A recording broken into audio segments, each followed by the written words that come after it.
السلام عليكم ورحمة الله وبركاته. النهاردة هتكلم معاكم على مشكلة كانت دايرة على مدار اليومين اللي فاتوا، إعلاميين كتير اتكلموا فيها ومواقع تواصل اجتماعي اتكلموا فيها، وهي فيما يتعلق بمشاركة الزمالك بكأس العالم للأندية في نسخته الجديدة أو في شكله الجديد اللي هيقام سنة 2025.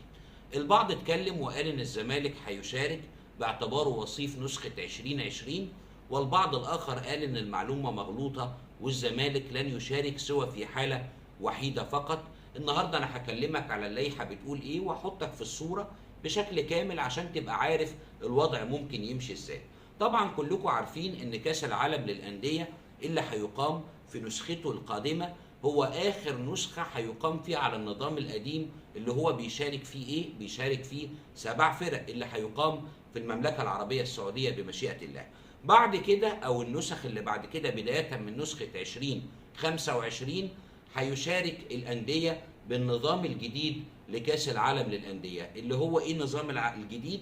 اللي هو بمشاركه 32 فريق. طيب الوضع ماشي ازاي واللائحه بتقول ايه؟ عندك دلوقتي فريقين تاهلوا بالفعل للمشاركه في هذه النسخه، كاس العالم للانديه النسخه الجديده 2025. عندنا فرقتين اتاهلوا بالفعل. مين هما الفرقتين دول؟ الاهلي والوداد المغربي. ليه؟ لان النسخه الماضيه بتاعت دوري ابطال افريقيا قدر الوداد فيها انه يحصد اللقب، يبقى هيشارك في كاس العالم للانديه بصفته حاصد هذا اللقب، وهيشارك النادي الاهلي بصفته الوصيف لهذه البطوله. طيب امال قصه الزمالك دي جت منين؟ اللي حسب الموضوع ما حسبوش صح. ليه ما حسبوش صح؟ لان هنا انت بتتكلم على ان الاتحاد الدولي اعلن انه هياخد الانديه اللي هتشارك في نسخه 2025 لكاس العالم للانديه من اول سنه 2021 لحد سنه 2025. الكلام ده معناه ايه؟ معناه ان سنه 2020 اللي اتقابل فيها الاهلي والزمالك وحصد الاهلي فيها اللقب والزمالك كان الوصيف، ما هياش ضمن الحسبان مع الاتحاد الدولي، عشان الاتحاد الدولي قال لك من 21 ل 25، يبقى اذا 2020 مش موجودة معانا. طيب الوضع ممكن يمشي ازاي لو الاهلي حقق لقب هذه البطولة؟ لو الاهلي حقق اللقب في النسخة اللي احنا موجودين فيها دي وصعد مع الوداد، هما كده كده الاتنين متأهلين. الوضع هيحصل بالنسبة لهم ايه؟ وهيحصل ايه وامتى كايزر تشيفز يشارك؟ كايزر تشيفز هيشارك بصفته انه بطل نسخة او وصيف نسخة 2021، وان الاهلي بطل نسخه 2021، يبقى هيشارك هنا كايزر تشيفز اذا الاهلي حقق لقب دوري ابطال افريقيا في هذا العام، باعتبار ان الوداد متاهل خلاص ما عندوش مشكله. طيب اذا صعد سان داونز وطلع الاهلي وطلع الوداد من البطوله ولعب مع الاهلي المباراه النهائيه وقدر سان داونز انه يحصد لقب دوري ابطال افريقيا، مين اللي هيشارك؟ هنا مهمه قوي النقطه دي علشان تكون عارفها.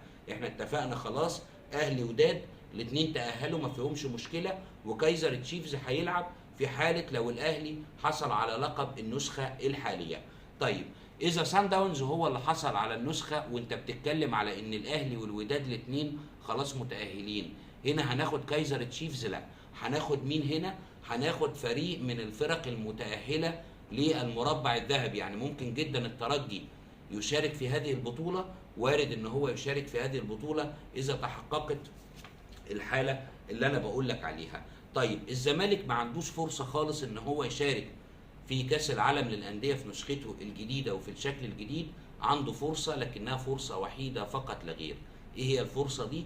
الفرصه دي انه يحقق لقب دوري ابطال افريقيا في نسخته القادمه، وده امر ما افتكرش ان هو هيكون سهل خالص، مش تقليلا من نادي الزمالك، لكن ما تنساش ان الزمالك وضعه في جدول الدوري في هذا الموسم اللي خلاص اوشك بتتكلم على 6-7 مباريات على النهايه، وان الزمالك اصلا ممكن ما يشاركش ولا في دوري ابطال افريقيا ولا يشارك في الكونفدراليه الافريقيه. عشان كده الامر صعب جدا. كان مهم ان انا اعمل لك الفيديو ده واوضح لك هل الزمالك هيشارك في كاس العالم للانديه نسخه 2025 باعتباره وصيف دوري ابطال افريقيا في نسخه 2020 ولا لا، وجاوبتك على هذا السؤال وقلت لك ان الزمالك لن يشارك سوى في حاله وحيده فقط، هو تحقيق دوري ابطال افريقيا في نسخته القادمه.